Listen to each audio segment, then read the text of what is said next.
नमस्कार, मनीषा शर्मा न्यूज 21 की स्पेशल खबर में आप सभी का स्वागत करती हूँ। कांग्रेस पार्टी के जिला अध्यक्ष नियुक्त किए गए मनीष मक्कासर ने यहां पर कहा कि हमारे परिवार में पीढ़ी दर पीढ़ी राजनीति में चलते आ रहे हैं और पार्टी ने मुझे हनुमानगढ़ के जिला अध्यक्ष की एक जिम्मेदारी दी है, तो मैं पार्टी के लिए निष्पक्ष भावना से यहाँ पर काम करने का प्रयास करूंगा और इसके साथ ही हमारे यहाँ पर किसान वर्ग का बेल्ट है, तो किसानों के लिए भी मेरे अच्छे प्रयास रहेंगे। न्यूज 21 के संवाददाता किशन सोलंकी के साथ कैमरामैन गोवर्धन पवार की खास रिपोर्ट आप सभी देख रहे हैं। आप देख रहे हैं न्यूज 21। मैं आपके साथ किशन सोलंकी। आज हम पहुंचे हैं जिला हनुमानगढ़ के अंदर अभी वर्तमान में कांग्रेस पार्टी ने जिला अध्यक्ष चुने हैं मनीष जी मक्कासर को, तो उनसे हमारी खास मुलाकात होगी और उनसे जानकारी लेंगे उनके एक राजनीतिक परिचय की।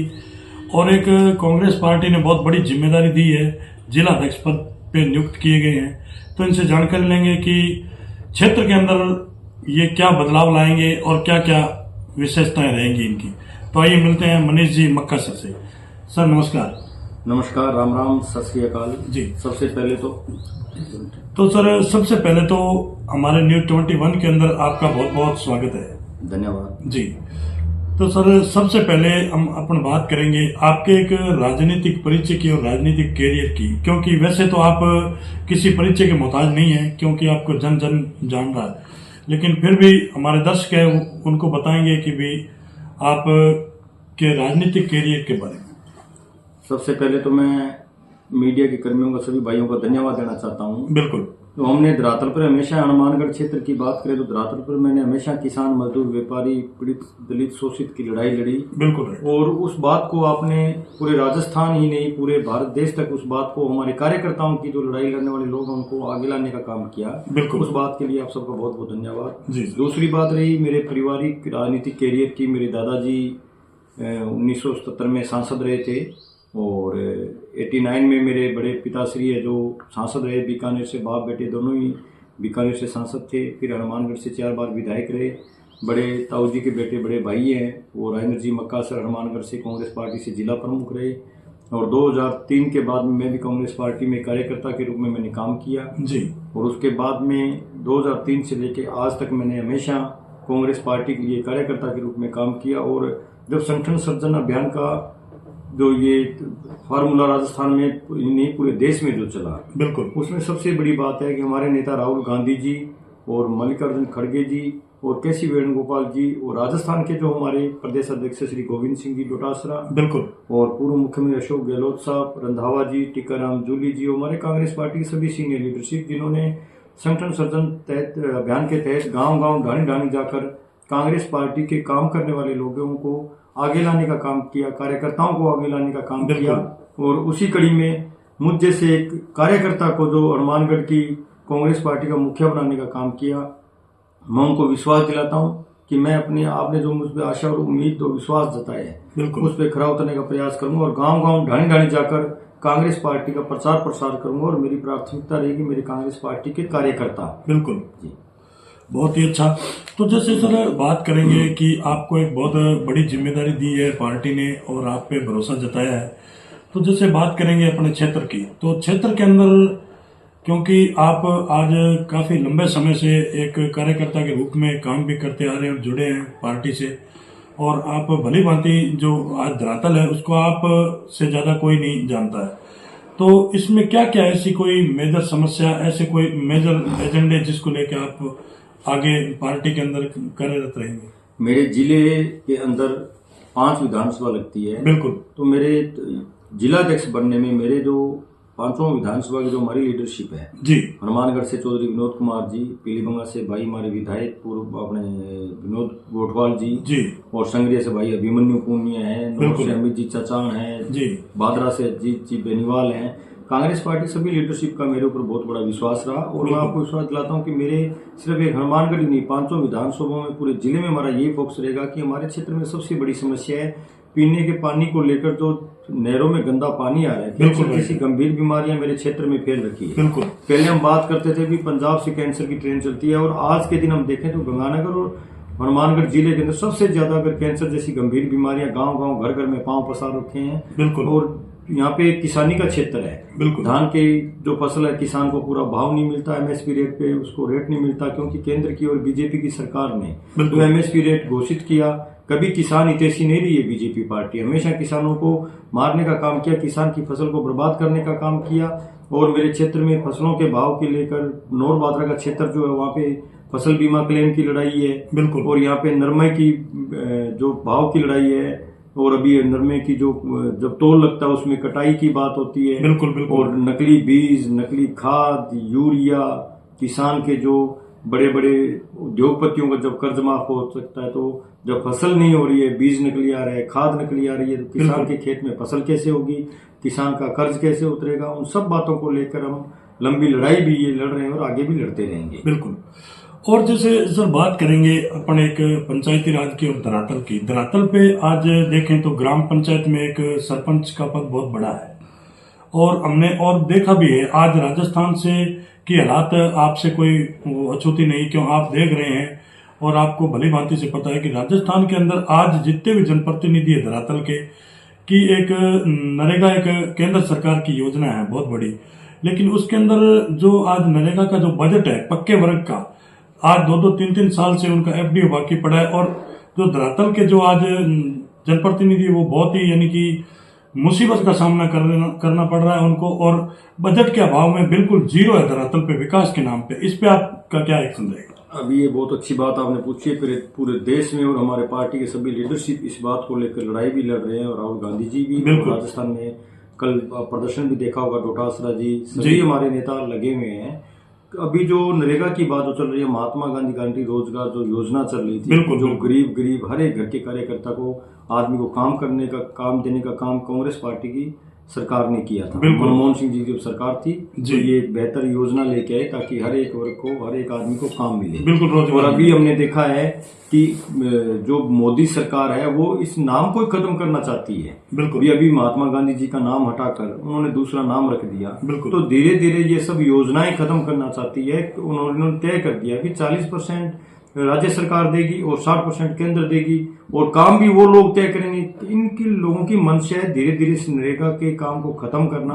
और गरीब आदमी के घर में जो आज हर एक व्यक्ति काम लगा हुआ है, जो 100-150 दिन के करीब काम करता है, वो खत्म करने की योजना बना रही है केंद्र की सरकार। और हमारी जो सरकार राजस्थान के जो हमारी लीडरशिप है और हमारा राहुल गांधी जी है, मजबूती से लड़ाई भी लड़ रहे हैं, और हर एक जिला मुख्यालय पर हम प्रदर्शन भी कर रहे हैं। जी महात्मा गांधी जी जैसे एक महान आदमी का नाम जिसपे पूरा देश गर्व करता है, उन जैसे महात्माओं का नाम आप खत्म करना चाहते हो, तो केंद्र की सरकार ये सभी जो हमारे महापुरुष लोग हैं उन सबको पहले इन्होंने संविधान खत्म करने की बात की, अब ये महात्मा गांधी जी के नाम को लेकर लगे हुए हैं। इन लोगों को काम से कुछ मतलब नहीं है। ये सभी लोगों को जो बेरोजगारी इस देश में फैली हुई है मोदी सरकार के आने के बाद में, हमने देखा है कि ये लोगों के काम रोजगार की बात नहीं करते, ये युवाओं के रोजगार की बात नहीं करते। देश में सबसे बड़ा, हमारे क्षेत्र की भी बात करें तो सबसे बड़ा आजकल अगर कोई डरे तो युवा पीढ़ी में जो नशा फैला हुआ है, घर घर में नशे की जो ये लत लगी हुई है, चिट्टे जैसा नशा गांव गांव ढाई ढाई में पैर पसार चुका है। इन लोगों के पास इन लोगों की कोई बात नहीं है,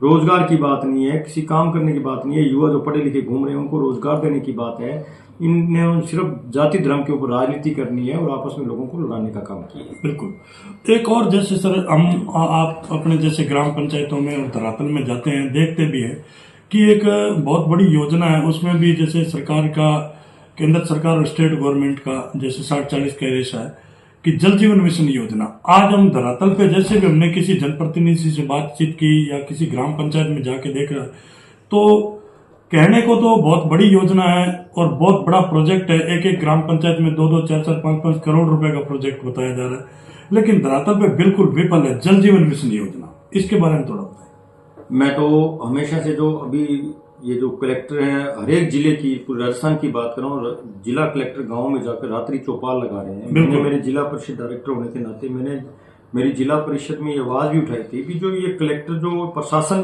जो अधिकारी हैं, ये गांव के ग्वाड़ में जाकर वहां पे रात्रि चौपाल लगाते हैं, वहां पे गांव की समस्याओं को आपका कैसा पता चलेगा? बिल्कुल। आपको अगर रात्रि चौपाल लगानी है तो गांव के सरकारी विद्यालय है, गांव के वाटर वर्क्स है, उन संस्थाओं में जाके आप रात्रि चौपाल लगाइए, ताकि आपको धरातल की जो लोगों की समस्या उसका पता चले। गांव में आप एक मेरे मक्कासर गांव की नहीं, मैं हर एक गांव की बात करता हूं। आप गांव में जाके वाटर वर्क्सों की हालत देखिए, बिल्कुल वहां पे कितनी गंदगी फैल रखी है। कैंसर जैसी गंभीर बीमारी का अगर कोई मुख्य कारण है तो जो नहरों में गंदा जहरीला पानी चल रहा है वो है। ये जल जीवन मिशन सिर्फ कागजों तक सीमित रह गया। गांव में आप जाके देखिए, गांव में आखिरी छोर पे जो ढाणियां हैं वहां पे पानी पीने के लिए आज भी लोगों को पीने के लिए पानी के लिए वो तरस रहे हैं। बिल्कुल कनेक्शन पानी के नहीं है, जहाँ पे कनेक्शन कर रखे हैं वहां पे गरीब लोगों से वो कनेक्शन करने के पैसे ले रहे हैं, बिल्कुल घरों में पानी छोड़ने के पैसे ले रहे हैं जी। तो जल जीवन मिशन सिर्फ एक कागजों में सरकारी अधिकारियों तक सीमित रह गया। बिल्कुल। आप जाकर गांव में सिर्फ एक पानी पीने के लिए पानी को, मैंने हमेशा गांव में लोगों के लिए लोगों से निवेदन और अपील भी की है, बिल्कुल भी आप इन सरकारों के भरोसे मत रहिए। अपने अपने घर के अंदर बारिश के पीने के लिए पानी का अगर आप व्यवस्था कर लें, बिल्कुल तो हमारे क्षेत्र में ये कैंसर जैसी गंभीर बीमारियां खत्म हो सकती हैं। सरकारों के भरोसे हम रहेंगे तो सिर्फ ये कागजों में काम होगा, धरातल पे कुछ काम नहीं हो। जल जीवन मिशन को इन अधिकारी वर्गों ने, बड़े बड़े अधिकारी है, इन लोगों ने इस जो बहुत अच्छी योजना थी, इस योजना को खत्म करने का, धरातल पर नहीं लागू करने का अगर कोई जिम्मेवार है तो ये लोग अधिकारी है जो सीटों पर बैठे हैं। बिल्कुल, बहुत ही अच्छा।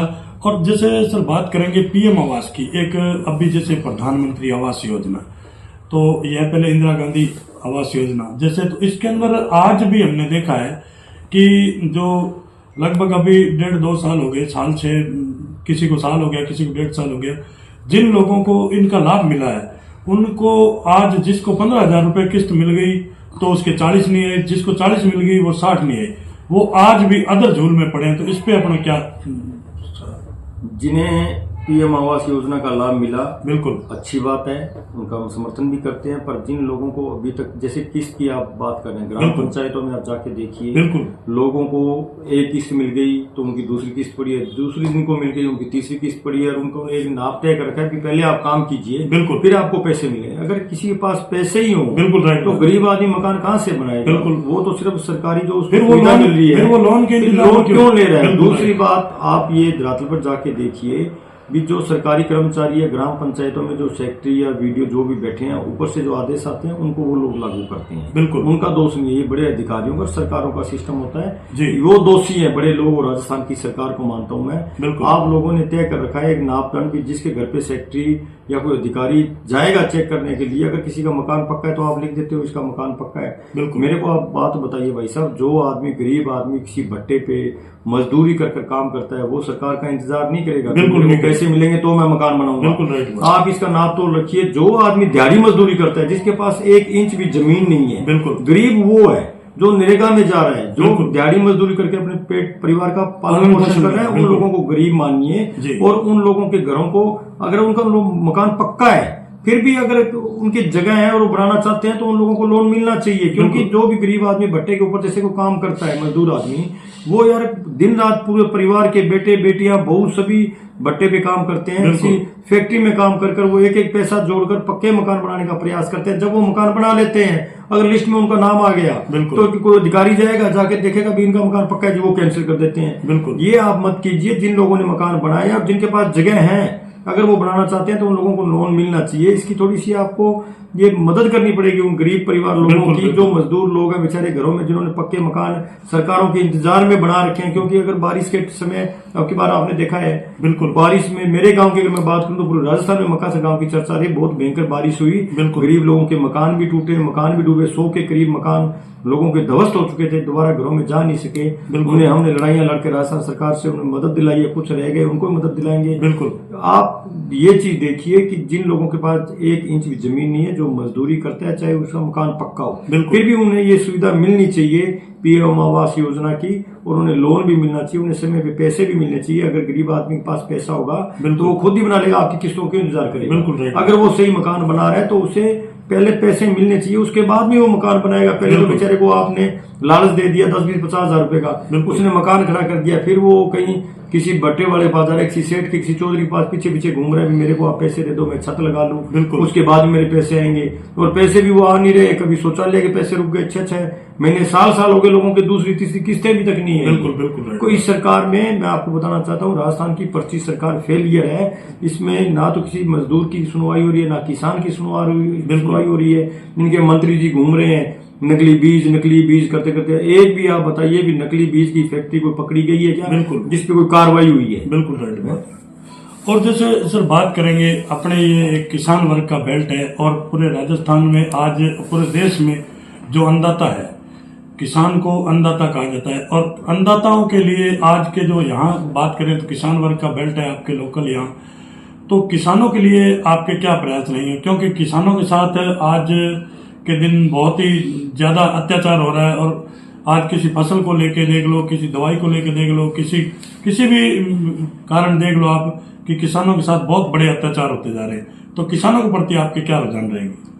आपने सही बात की है, जो भी सरकार आती है वो अन्नदाता किसान को, ये बस किसान ही सब कुछ है हमारे लिए। इन बातों को लेकर किसान का वोट लेते हैं, किसान के नाम पे राज करते हैं, राजनीति करते हैं। और आपने देखा होगा कि मेरे अभी जैसे धान की फसल आई, बिल्कुल धान का एमएसपी रेट चाहे 3300-3400 रुपए होगा, यहाँ पे 1800, 2200 रुपए जो हमारे किसान की फसल है, बिल्कुल वो सड़कों पे यानी कोई पूछने वाला नहीं है। बिल्कुल। धान की फसल ले लो, नरमे की फसल ले लो, चाहे गेहूं की फसल ले लो, हर फसल को बेचने के लिए किसान को संघर्ष क्यों करना पड़ता है? बिल्कुल। जब केंद्र की सरकार ने और राज्य की सरकार ने जब एमएसपी रेट घोषित कर रखा है, तो एमएसपी रेट के ऊपर उन लोगों को उस फसल का भाव पूरा क्यों नहीं मिल रहा? बिल्कुल राइट। किसान को नकली बीज मिल रहा है, नकली डीएपी खाद के लिए। जब किसान फसल बीजता है अपने खेत के अंदर, जब उसको यूरिया खाद चाहिए, डीएपी चाहिए, उसको लेने के लिए लंबी लंबी लाइनों में हमारे बहन बेटियां, हमारे गांव के किसान, हमारे बूढ़े बुजुर्ग लाइन में लगे रहते हैं। बिल्कुल लगे यूरिया डीएपी लेने के लिए। आप जाके देखिए, एक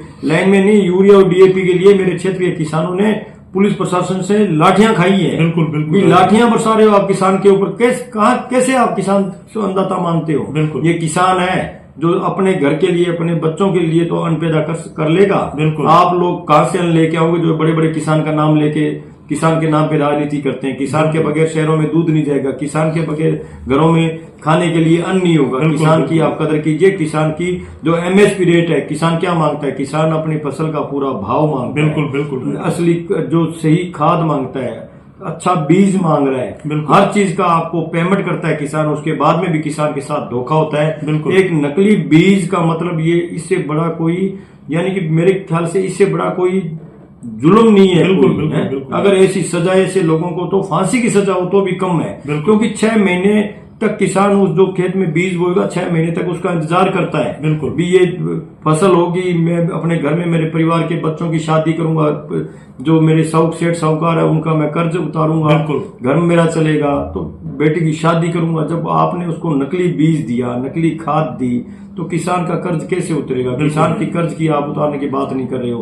3-3, 4-4 साल से किसान की फसलें नहीं हो रही है, पर कभी भी केंद्र और राज्य की सरकार ने किसान का कर्ज माफी की बात नहीं की। बड़े बड़े अरबपति है, अंबानी अडानी जैसे लाखों करोड़ों रुपए उन लोगों की सरकार माफ कर रही है। पूरी केंद्र की और राज्य की सरकार 2 परिवारों को बचाने के लिए लगी हुई है। किसान की कभी कोई बात नहीं करता, मजदूर की कोई बात नहीं करता। ये सबसे बड़ी, अगर कोई कठिनाई के समय, आज कठिनाई का समय कोई है, तो वो सिर्फ एक किसान के ऊपर है। बिल्कुल, बहुत ही अच्छा। तो सर अभी यहाँ पास ही टीबी के पास एक ग्राम पंचायत, तो वहाँ अभी वो एक फैक्ट्री का मामला चल रहा है, तो उस पर आप बताएंगे थोड़ा? अभी मेरे क्षेत्र के अंदर राठीखेड़ा गांव में एथेनॉल फैक्ट्री जो लग रही है, 16 महीने से मेरे क्षेत्र के जो किसान है वो वहाँ पे धरने प्रदर्शन पे बैठे हैं। बिल्कुल। जो यहाँ की सरकारें हैं जी, वो किसानों की बात नहीं सुन रही है। जब किसान इस बात का विरोध कर रहे हैं भी ये फैक्ट्री यहाँ पे नहीं लगे, क्योंकि एथेनॉल फैक्ट्री यहाँ पे लगेगी तो मेरे क्षेत्र के अंदर आप पहले देख सकते हैं, आप गांव ढाणी जाइए, हर गांव में आपको 15 और 20 के करीब कैंसर जैसी गंभीर बीमारियों के मरीज मिलेंगे। क्योंकि नहरों में गंदा जहरीला पानी आ रहा है, उस पानी के सुधार की बात नहीं कर रहे हैं। जब एक किसान खेत में पराली जलाता है तो उससे तो पोल्यूशन जा रहा है दिल्ली तक। और जब ये फैक्ट्री ऐसी एथेनॉल की फैक्ट्री लगी है, जिस फैक्ट्री के अंदर रोजाना का 6 करोड़ रुपए का उसमें ज्वलनशील पदार्थ काम में लिया जाएगा, चाहे वो पराली हो चाहे तूड़ी हो, तो उससे पोल्यूशन नहीं होगा क्या? मेरे क्षेत्र में लाखों करोड़ों लीटर रोजाना का उसमें पानी लगेगा। उसके लिए एक नहर ही अलग दे दी प्रशासन ने। वो पानी जमीन में डालेंगे तो जो हमारे जो क्षेत्र का पानी है वो खराब नहीं होगा क्या? उसका वाटर लेवल खराब नहीं होगा? उसमें गंदा पानी एथेनॉल फैक्ट्री का जैसा केमिकल युक्त पानी अगर जमीन में आप डालोगे तो कैंसर जैसी गंभीर बीमारियां होंगी। और जिस क्षेत्र में हम फैक्ट्री का विरोध नहीं कर रहे हैं, हम चाहते हैं कि हमारे क्षेत्र में रोजगार लगे, ताकि हमारे फैक्ट्रियां लगे, कारखाने लगे, ताकि हमारे युवा साथियों को रोजगार मिले। बिल्कुल। पर हमारा विरोध इस बात का है कि जिस क्षेत्र में आप लगा रहे हैं वो क्षेत्र राठी खेड़ा गांव, टिब्बी का क्षेत्र, संगरिया का क्षेत्र धान का कटोरा है। बिल्कुल 50-50, 60-60 हजार रुपए वहाँ पे जमीनों के ठेके हैं। बिल्कुल। अच्छे वहाँ पे धान होता है, नरमा होता है, गेहूं की फसल होती है। बिल्कुल। तो उन जमीनों में जो उपजाऊ जमीनें हैं, उन जमीनों में आप ऐसे कारखाने क्यों लगा रहे हो? बिल्कुल। क्योंकि सिर्फ 100 बीघे जमीन की बात नहीं है। यहाँ पे जब कारखाने लगेंगे तो उन लोगों को हजारों बीघा जमीन की जरूरत पड़ेगी। बिल्कुल पड़ेगी। गिट्टी की फैक्ट्री भी लगेगी और भी वहाँ पे रोजगार लगेंगे। बिल्कुल। तो हमारा विरोध इस बात को लेकर है कि इस फैक्ट्री को आप यहाँ पे मत लगाइए। पल्लू क्षेत्र से आगे जब बीकानेर तक आप जाते हैं वहाँ पे टिब्बा क्षेत्र है, बिल्कुल। भातमाला के नजदीक भी है, बिल्कुल। वहाँ पे लगाइए, आपको सभी सुख सुविधा वहाँ पे मिल जाएगी। बिल्कुल। हमारे क्षेत्र के लोगों को रोजगार भी मिलेगा। रही बात आप हनुमानगढ़ क्षेत्र के लोगों, राजस्थान के क्षेत्र के लोगों को रोजगार देने की ये पर्ची सरकार बात करती है। बिल्कुल। तो आप हमारे हनुमानगढ़ में गन्ने की फैक्ट्री लगाइए, राइस मिल लगाइए, जो गन्ना सबसे बेहतर 300-400 क्विंटल के करीब हमारे जमीनों में गन्ना होता है। बिल्कुल। राइस बेल्ट है हनुमानगढ़, यहाँ पे राइस की मिल लगाइए। बिल्कुल। हमारी क्षेत्र में पूरे देश के अंदर जो धागा मिल थी हनुमानगढ़ की, बिल्कुल पूरे देश में प्रसिद्ध था हमारा धागा।